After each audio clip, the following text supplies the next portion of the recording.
Bonjour, Gomara de Ta'anit, on est à la page 5b au chapitre 1er. Alors je démarre tout de suite, on est dans toujours cette série de midrashim, de textes, d'interprétation des textes, enfin d'explication plutôt de textes, qui nous a été proposé par Rabbi Yitzhak et Rabbi Yochanan. Donc Rabbi Yitzhak pose des questions à Rav Nachman, il lui pose des questions, ou Rav Nachman pose des questions. Enfin, en tout cas, on a ce dialogue entre Rabbi Yitzhak et Rav Nachman depuis un moment, et on a un petit peu une sorte de condensé de ces échanges. Et Rabbi Yochanan, qui est la source pour expliquer justement pas mal de passages en Torah et quelques éclairages qu'il nous donne justement dans les histoires qui parcourent la Bible. Alors vraiment dans son ensemble, puisqu'on a des histoires sur Yoël, des histoires sur Osée, des histoires sur X, Y et Z, bref, on parcourt vraiment toute la Bible. Alors on a ici un nouvel enseignement et on continue dans cette série. C'est pas très compliqué en réalité, c'est parce que c'est vraiment de l'histoire, c'est pour ça que ça se lit vite et que les pages tournent vite. J'ai peur de rater une page d'ailleurs dans les prochaines vidéos.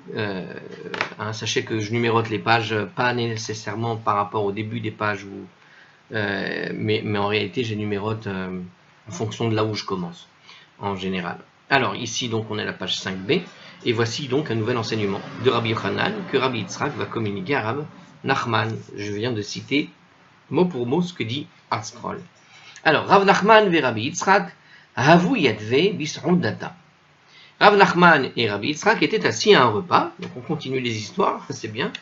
Amarle Rav Nachman et Rabbi Yitzhak, Rav Nachman a dit à Rabbi Yitzhak, les mamar milleta, que le maître prononce quelques mots de Torah, quelques propos de Torah. Donc le maître ici c'est Rabbi Yitzhak, donc c'est Rav Nachman qui dit à Rabbi Yitzhak, tu es le maître, je t'invite à nous dire quelques mots, quoi. Amarle, Rabbi Yitzhak lui a répondu, Ari Amar Rabbi Yochanan. Voici un jour ce qu'a dit Rabbi Yochanan. 2 secondes. Alors, voici donc ce qu'il dit. En mesihin bis'ouda. On ne doit pas parler au cours du repas. Shema yakdim kane la véchette. De peur que la trachée du consommateur ne précède l'œsophage quand il va avaler la nourriture. En gros, il ne faut pas parler. Il y a une expression en français très ancienne. Eh bien, l'origine de cette expression, elle est peut-être là. On l'a ici. En gros, il ne faut pas parler la bouche pleine. Donc, il nous dit ici, quand on parle, l'orifice de la trachée s'ouvre et la nourriture que l'on ingurgite risque de s'y engouffrer, au lieu d'aller dans l'œsophage, nous dit Rashi. Donc, ça peut provoquer un étouffement. Donc, on te dit toujours de ne pas parler la bouche pleine, la raison elle est donnée ici, voilà. Donc de peur que la trachée ne précède l'œsophage, c'est-à-dire que de peur que en quelque sorte au moment où tu vas avaler, ça rentre dans le mauvais endroit, quoi. Alors voilà, Veyavo l'idée sakana, et qu'il en vienne ainsi à courir un danger. Aussi, conclut Rabbi Yitzhak, je ne parlerai pas durant le repas. Alors, c'est pas écrit comme ça, mais en gros, le fait qu'ils lui disent, comme le son, on ne parle pas à la bouche pleine, ça veut dire tout simplement que pendant un repas, c'est pas une bonne chose de parler. Alors, c'est plus que la bouche pleine ici, c'est véritablement durant le repas. On parle après le repas quand tu as fini de manger, mais pas pendant le repas. Enfin, quand tu es en train de manger, c'est pas une bonne idée de se mettre à parler, nous dit Rabbi Yitzhak, et quelque part, c'est une réponse qu'il a donnée à son étudiant, quoi, Rav Nachman, parce que justement il risque de si je me mets à parler, je risque de m'étouffer. T'es gentil, mais j'ai pas envie de parler, quoi. Alors Batar de Saoud, après avoir fini de manger, Amar le Rabbi Yitzhak a dit à Rav Nachman, donc Achi Amar Rabbi Yochanan. En fait, ainsi dit Rabbi Yochanan, Yaakov Avinu l'omet. Jacob, notre ancêtre, n'est jamais mort. Amar le Rav Nachman a dit à Rabbi Yitzhak, donc il lui a répondu, Vechi birdi safedou safdanaye, pardon, je répète, Vechi birdi safdou Safdanaya, Vechantu Chantaya, Vekavru Kaberaya. Était-ce vain alors que les orateurs ont prononcé l'éloge funèbre, et les embaumeurs de l'embaumé, et les fossoyeurs de l'enterré? Si tu dis qu'il n'est pas mort, quand tu dis qu'il n'est pas mort, quand tu dis que Jacob n'est pas décédé, est-ce que ça veut dire qu'il n'y avait pas besoin alors, puisqu'il n'est pas mort, il ne fallait pas faire d'éloge funèbre au moment de son enterrement, il n'y avait pas besoin d'embaumeur pour lui préparer à l'enterrement, et puis il n'y avait pas besoin de creuser une tombe pour l'enterrer. Hein, c'est ce qu'il dit ici. Alors, dans la Genèse, en fait, pourquoi il reprend ces textes-là? Parce que dans la Genèse, l'Écriture déclare justement, là-bas, on est au chapitre 50, verset 2, 10 et 13, on a 3 passages où on déclare donc que Jacob a reçu en fait un éloge funèbre, qu'il a été embaumé et qu'il a été enseveli. Donc, a priori, Jacob est décédé, il n'y a aucun doute là-dessus. Et là, tu me dis qu'il n'est pas mort. Amar le Rabbi Yitzhak a répondu à Rav Nachman. Mikra Ani Doresh, c'est un verset que je commente. Qu'est-ce qu'il est dit? Shene Emar, comme il est écrit, Veata Atira Avdi Yaakov Neum Adoshem. Et toi, n'aie pas peur, mon serviteur Jacob, dit Hachem. Vous trouvez ce verset dans le livre de Jérémie, au chapitre 30, verset 10. Donc il dit comme ça, et toi, n'aie pas peur, mon serviteur Jacob, dit Hachem, Ve'al techat Israël, et ne sois pas brisé, Israël, ki hineni Moshiacha merachok, car voici que je te délivrerai de loin, Ve'etzar acha me'eretz shiviam, et ta postérité de sa terre de captivité. Donc sans faire le coupage à cause de l'hébreu, ça donne ça. Et toi n'aie pas peur, mon serviteur Jacob, dit Hachem, et ne sois pas brisé, Israël, car voici que je te délivrerai de loin, et ta postérité de sa terre de captivité. Donc ça annonce, ici en explication, il dit ici, que ça annonce non seulement qu'Israël sera délivré de l'exil, mais son ancêtre Jacob aussi sera délivré de l'exil. Donc même Jacob en personne. Alors il dit comme ça, Dieu enverra Jacob en exil afin que lorsqu'Israël sera finalement délivré, Jacob le soit avec lui et assiste ainsi directement à la rédemption. Dans le même esprit, Jacob était présent au moment où la mer Rouge s'est ouverte afin d'assister à l'affranchissement total d'Israël de ses oppresseurs égyptiens, nous explique Rashi. C'est étrange tout ça. En tout cas, il nous raconte que apparemment Jacob était là. Alors il dit comme ça, Makishuhu les Arou. En vérité, le verset fait un rapprochement entre Jacob et la postérité, c'est-à-dire Israël. Qu'est-ce qu'il nous apprend? Eh bien, Maïzaro Bachayim, tout comme la postérité, donc la postérité de Jacob, dont il est question dans le verset vivante, de la même manière que la postérité reste en vie, Af Hu Bechayim. Alors même Jacob sera vivant à cette époque. Alors il nous explique en détail ici, dans le commentaire, le verset fait obligatoirement référence aux vivants, puisque les morts ne sauraient être qualifiés de captifs. C'est-à-dire que dans notre verset, on a parlé de ceux qui sont captifs, donc on parle de gens vivants, parce qu'on ne rend pas captifs les morts. Alors vous savez quoi, il y a eu récemment des négociations, enfin plusieurs fois vous aviez vu avec Israël et des pays frontaliers ou des organisations terroristes qui ont véritablement qui ont assassiné des juifs et qui ont pris leurs cadavres en otage, carrément. Et il y a eu des négociations. J'ai envie de répondre à Rav, regarde ce qui se passe. Des fois, on prend des cadavres véritablement en otage. C'est assez terrible. Et véritablement, on délivre ces cadavres et on les rend à Israël justement en échange de personnes vivantes. Donc, quelque part, ça pourrait exister, contrairement à ce qu'il dit ici. Mais bon, en tout cas ici, pour Rashi, on fait référence en vivant parce qu'il ne rentre pas dans l'esprit de Rashi que l'on fasse prisonnier des gens morts, tout simplement. Hein, Rashi, il habite au XIe siècle. Au XIe siècle, c'était clair que, on va dire, ça prouve quand même la folie du monde dans lequel on se trouve aujourd'hui, où même des morts sont bafoués.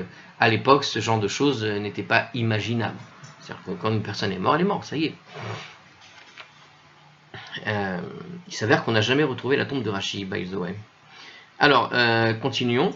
Tout comme la postérité de Jacob, on a dit, dont il est question donc dans ce verset vivante, eh bien, de même Jacob lui-même sera vivant, Alors, qu'est-ce qu'il rajoute? Il rajoute ici dans un autre commentaire, puisque ce verset prouve que Jacob est toujours vivant, de ce que raconte justement le verset.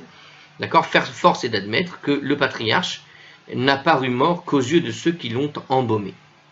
Alors, il semblerait, en tout cas nous dit ce texte, que pour Rachi, en tout cas, et Jacob donc est vivant, et bien que il a été embaumé, enterré, apparemment, il te dit, il a été enterré vivant, il est toujours là, il nous attend.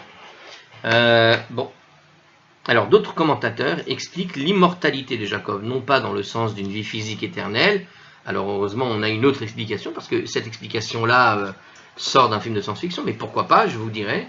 On ne sait pas encore comment fonctionnent les choses, en tout cas pour le futur. On sait qu'on s'approche dans le futur, pour ceux que ça intéresse, hein, notamment sur l'idée de la résurrection des morts, tout ça, bon, on s'approche quand même... je veux dire, il y a quand même des technologies aujourd'hui qui permettent d'imprimer en 3D des membres, qui permettent d'imprimer des organes. On est dans cette évolution technologique, avec bientôt des capacités, avec ses propres cellules, de refabriquer. Alors, on sait déjà refabriquer des os. Alors, ça reste encore, comment dirais-je, expérimental, mais il y a des résultats de plus en plus étonnants. Et on commence à faire pareil pour des organes. La seule étape à franchir, c'est le rajout des veines à l'intérieur des organes. Mais vous avez de plus en plus donc des études qui vont dans le sens d'une capacité à imprimer quelque part à terme véritablement le corps humain d'une personne, une espèce de corps de rechange. Bref, on s'approche assez étrangement de quelque chose dans ces eaux-là qui pourrait expliquer demain l'idée d'immortalité, mais on ne sait pas encore, on va voir. C'est bon. Alors en tout cas, une autre explication existe pour ceux qui sont qui sont plus intéressés par des choses moins miraculeuses, on va dire, mais qui sont tout aussi miraculeuses en réalité. D'autres commentateurs nous expliquent que cette immortalité de Jacob est en fait non pas dans un sens de vie physique éternelle, il nous explique ici, mais dans celui d'une forme d'existence spirituelle prolongée. Il faut voir là-bas le Maharsha. Rabbi Yechaya, Aaron, cité dans le Shiltei Giborim sur Avodah Zarah, etc., explique ainsi la réponse de Rabbi Yitzhak. Moi, Rabbi Yitzhak, je sais, moi aussi donc, qu'il est décédé évidemment, mais je cherche à interpréter le verset dans toutes les acceptions auxquelles il se prête. Savoir que le verset, on peut le comprendre tel que, mais on peut le comprendre aussi de la manière dont il a expliqué justement, à savoir que Yaakov est vivant. Mais justement, il veut comprendre qu'est-ce que ça veut dire, cette possibilité que donne le verset d'interpréter qu'il est vivant. Et si l'interprétation déborde du sens littéral, elle contient à tout le moins une allusion, car on peut dire qu'il n'est pas mort au sens de l'adage des sages. C'est-à-dire qu'il existe effectivement un adage qui dit qu'une personne qui est morte n'est jamais vraiment morte, enfin ça dépend de son niveau spirituel, ça dépend de son niveau de Torah, ses élèves, etc. C'est sa continuité, quoi, en quelque sorte. Donc les justes demeurent vivants, même dans la mort, car leur renom et la mémoire, etc., et ce qu'ils ont accompli, subsistent en fait à tout jamais. Donc c'est cette idée-là qui peut effectivement se compléter tout simplement l'autre version.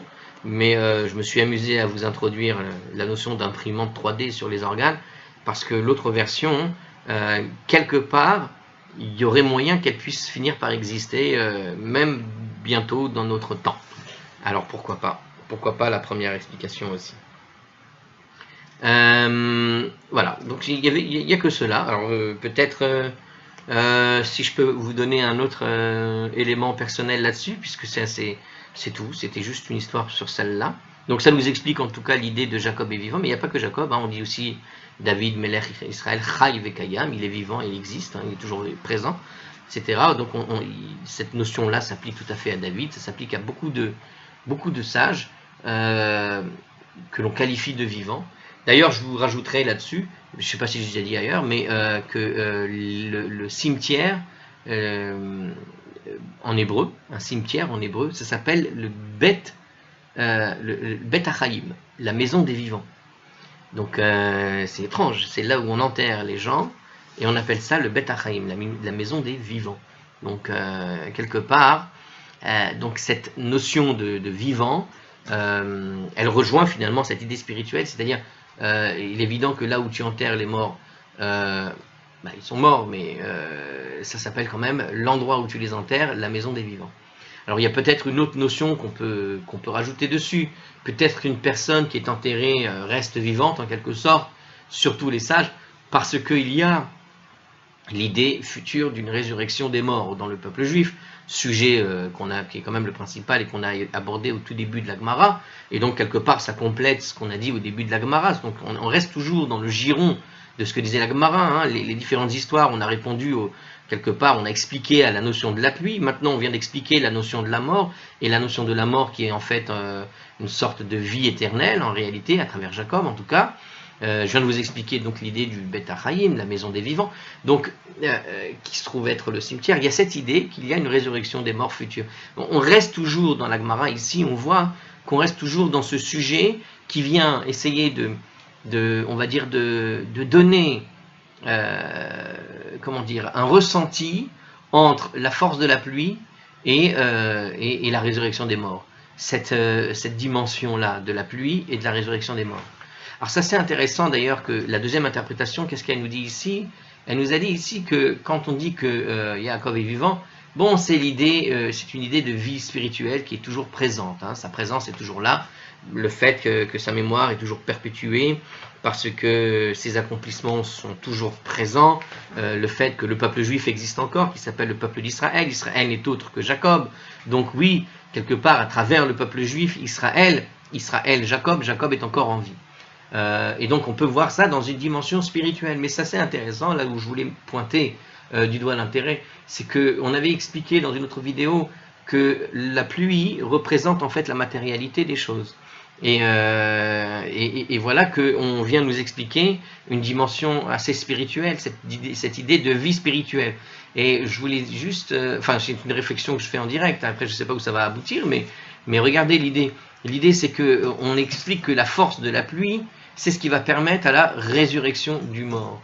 Or, la résurrection du mort ici, en tout cas pas sa résurrection, mais en tout cas l'idée que Yaakov est toujours vivant, elle est perçue comme une sorte de vie qui est spirituelle. Et on pourrait dire ici, la Gashmiyut, le Geshem, donc la pluie, c'est-à-dire le matériel tombe et vient arroser le spirituel.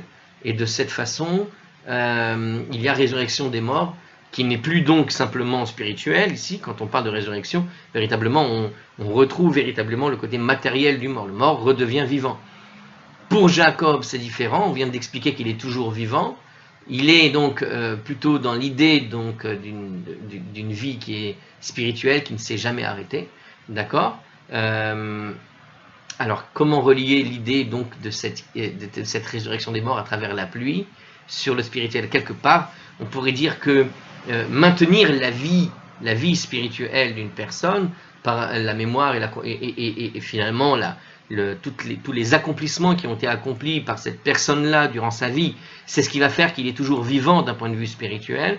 Eh bien, c'est celui-là qui sera touché finalement par le Geshem, par la matérialité, au sens où le côté spirituel, sa vie spirituelle, la maison des vivants, donc la maison de ceux qui ont impacté dans le monde spirituel, eh bien c'est ceux-là qui retrouvent quelque part la vie matérielle, le Geshem, le côté donc matériel, c'est-à-dire la vie physique, il y a la vie spirituelle, le Bet HaChaim, on est enterré, et puis la pluie, le Geshem, la matérialité, qui permet à celui qui a la vie spirituelle et qui a réussi à impacter jusqu'à ce qu'il reste encore vivant, d'une certaine manière, de façon spirituelle, cette vie spirituelle, cette pluie matérielle, en tombant sur lui fera retrouver ce côté matériel de la vie physique. Voilà, je ne sais pas si je suis clair dans cette interprétation très personnelle, mais il y a peut-être un lien entre ces deux notions qui semblent se compléter. Hein. Alors, autre discussion entre Rabbi Yitzhak et Rabbi Nachman. Alors, c'est une autre discussion, elle fait 2 lignes, celle-là. Alors, on y va. Amar Rabbi Yitzhak a dit Kol haomer rachav miyad nikre. Quiconque dit rachav aura sur le champ une émission séminale, nous dit ici Rabbi Yitzhak. Alors, c'est intéressant, ça parle de quoi?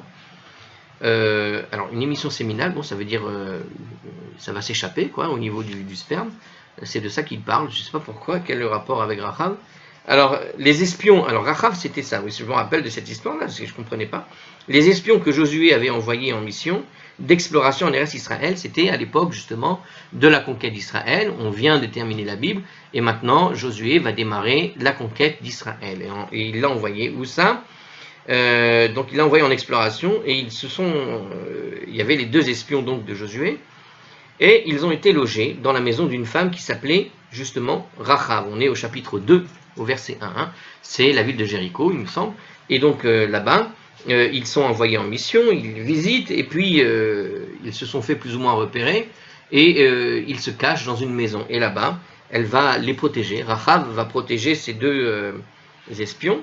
Une braïta dans Megillah 15a affirme que Rachav était l'une des 4 plus belles femmes ayant jamais existé en fait. Donc, en gros, il nous dit comme ça. Il nous dit, tout celui qui dit Rachav, Rachav. Alors là, je l'ai interprété comme ça maintenant, tu peux le lire comme ça. Ah, Rachav, Rachav. Tu vois ce côté un peu vicieux. C'est-à-dire, ah, là, tu te rappelles de cette meuf. Aïe, aïe, aïe. T'as un petit peu cette idée-là, comme ça. Rachav, Rachav.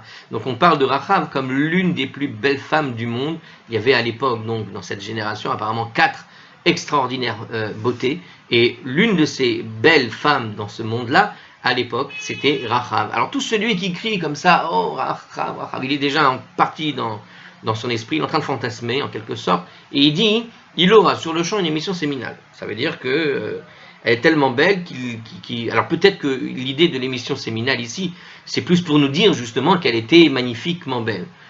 Alors quelle est la leçon en fait? Amarle Rav Nachman. Alors Rav Nachman a dit à Rabbi Yitzhak, Ana Amina velo irpatli. Mais moi, quand je lis le mot Rachav, quand je lis Josué, que je vois, il me dit qu'elle est belle et que là-bas, à un moment donné, on lit le mot 2 fois, on dit Rachav, Rachav, mais qu'est-ce que j'en ai à faire? Donc pour lo irpatli, c'est intéressant parce que c'est l'expression en hébreu, lo irpatli, je m'en fous. Alors donc lui, quand il le dit, je le dis sans me soucier, je m'en fous.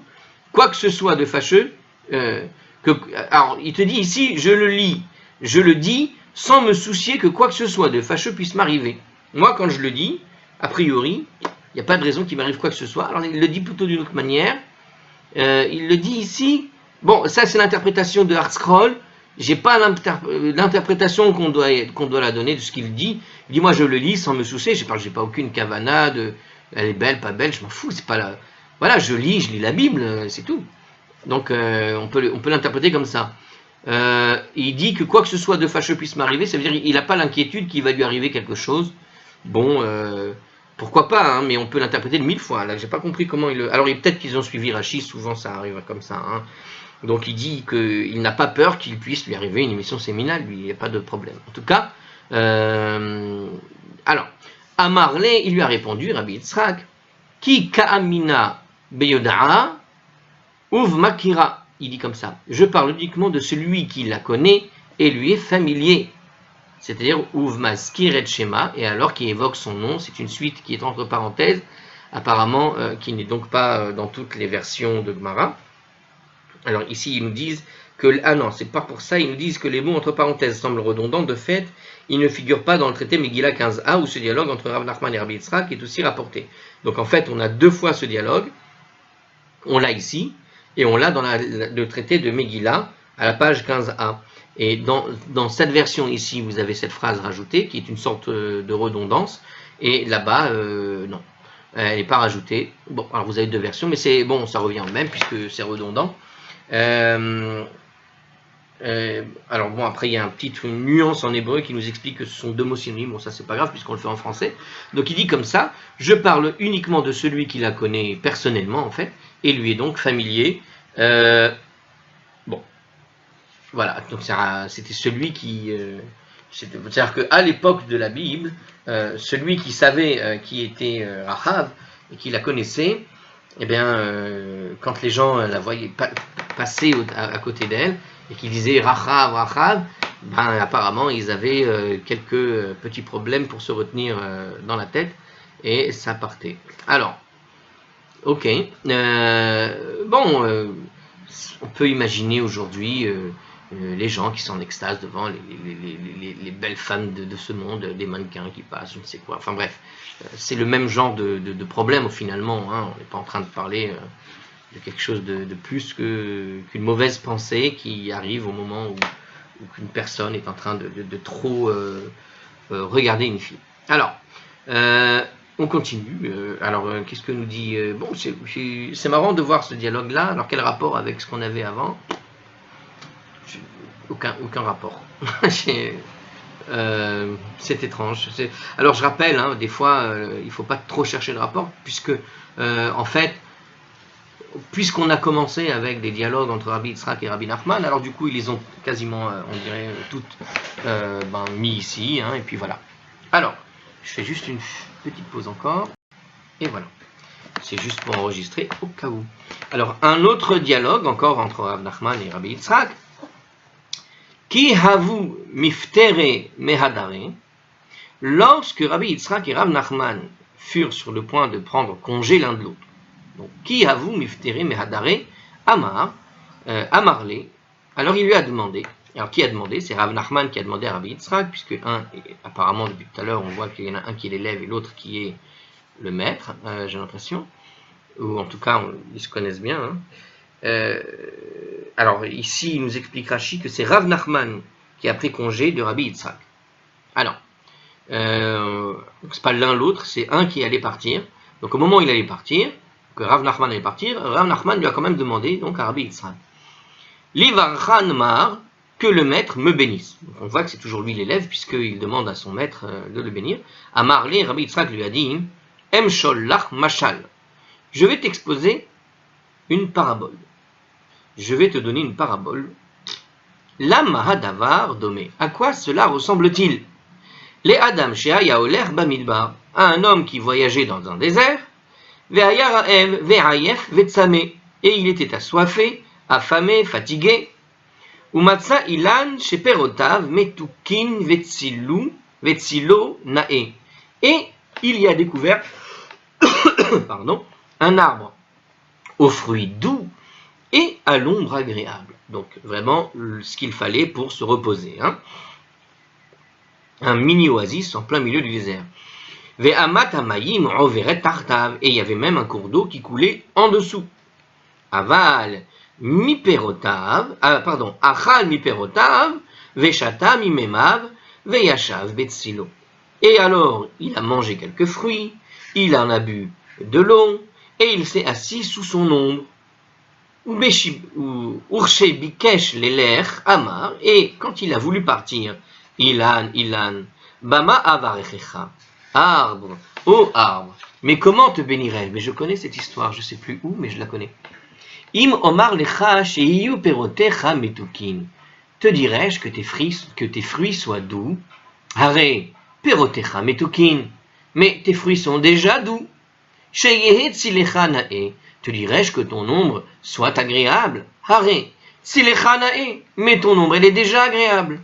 Shetehe amat amayim overet tertecha.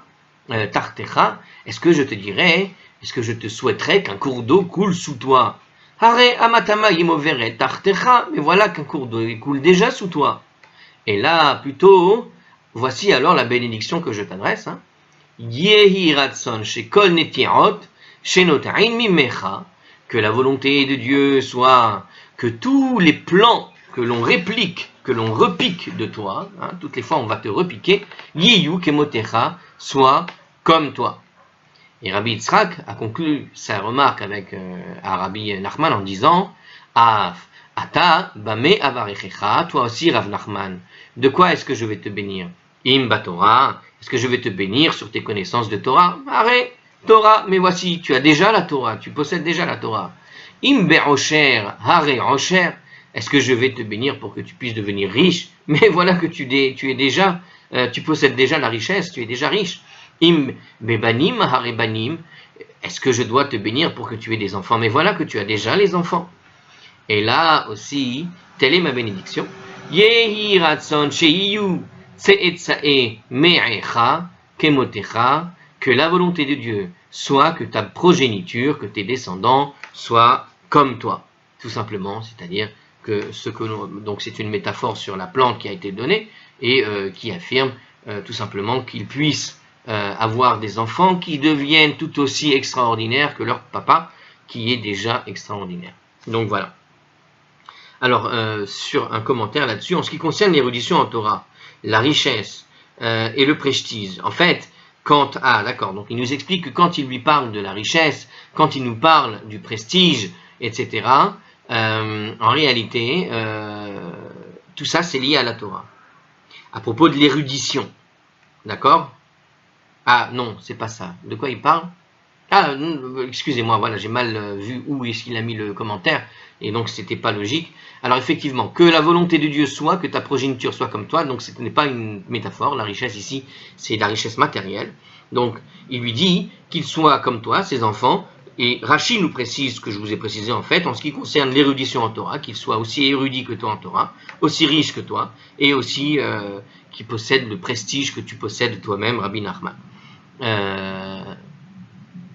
Ah ben voilà, le vrai Nachman, il est là. Alors, le Maharsha suggère de remplacer dans le commentaire de Rachi le kavod, prestige, par en fait banim, puisque dans le commentaire de Rachi, il nous dit, je répète, en ce qui concerne l'érudition en Torah, la richesse et le prestige, c'est-à-dire qu'il puisse avoir aussi une érudition de Torah, une érudition de richesse, et aussi le prestige. Or, le prestige, c'est pas quelque chose qu'on a cité dans ce qu'on vient de lire. On vient de citer quoi? On a cité les enfants à la place. Et donc, le Maharsha dit que dans Rachi, au lieu de mettre kavod, il aurait fallu mettre banim, afin d'en accorder les termes, et ceux des 3 bénédictions qui sont énumérées ci-dessus, dans la Gemara.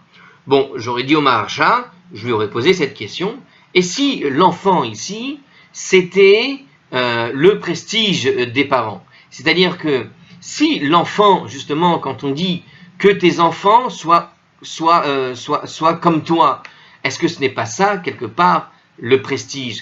C'est-à-dire, c'est par les enfants que l'on a un certain prestige. Des fois, peut-être, il nous manque à celui qui, enfin, il manque à celui qui a déjà de la connaissance, à celui qui a déjà la richesse, il va lui manquer, on va dire, ce côté prestigieux. Eh bien, justement, avoir des enfants qui ont cette Torah et qui ont cette richesse, tout comme le père, d'une certaine manière, c'est se donner un certain prestige. Et le prestige vient alors des enfants. Et peut-être c'est pour ça que Rachi nous dit ici le mot prestige, pour nous préciser ici que la volonté de Dieu soit que ta progéniture soit comme toi, c'est-à-dire de telle sorte qu'il t'apporte en plus le même prestige que toi tu as par ces enfants-là que tu auras. C'est-à-dire que c'est une sorte de boucle, de cycle qui se perpétue. Donc c'est tout simplement un souhait de voir se perpétuer une certaine génération de Torah à travers les enfants. Et quand les enfants sont aussi, grands que les parents en Torah, eh bien ils apportent en réalité un prestige à leur père. Et c'est un petit peu ce que veut nous apprendre Rachi ici. Le Maharsha a suggéré tout simplement de remplacer le mot. Je vous suggère de le garder et de comprendre la chose de cette manière. Je vous le suggère très modestement. Mais je suis sûr que cette explication, quelqu'un a dû la donner, elle doit exister quelque part. J'ai pas ici les Tosfot, machin, je les lis pas. Mais c'est évident que cette deuxième manière d'interpréter Rachi convient parfaitement. Voilà, allez, je vous dis à une prochaine vidéo parce qu'on va redémarrer cette fois-ci l'analyse de notre Mishnah a priori. On avait cité quelques textes. Oui, c'est ça, on va redémarrer quelques études sur le texte de Torah même. On s'arrête avec, a priori, Rabbi Nachman et Rabbi Yitzhak, j'ai l'impression. Est-ce que... Ouais, je ne le revois pas revenir. Donc, on peut s'arrêter là. Et puis, on vient de commencer la page 6a. Donc, je vous donne rendez-vous à la page 6a.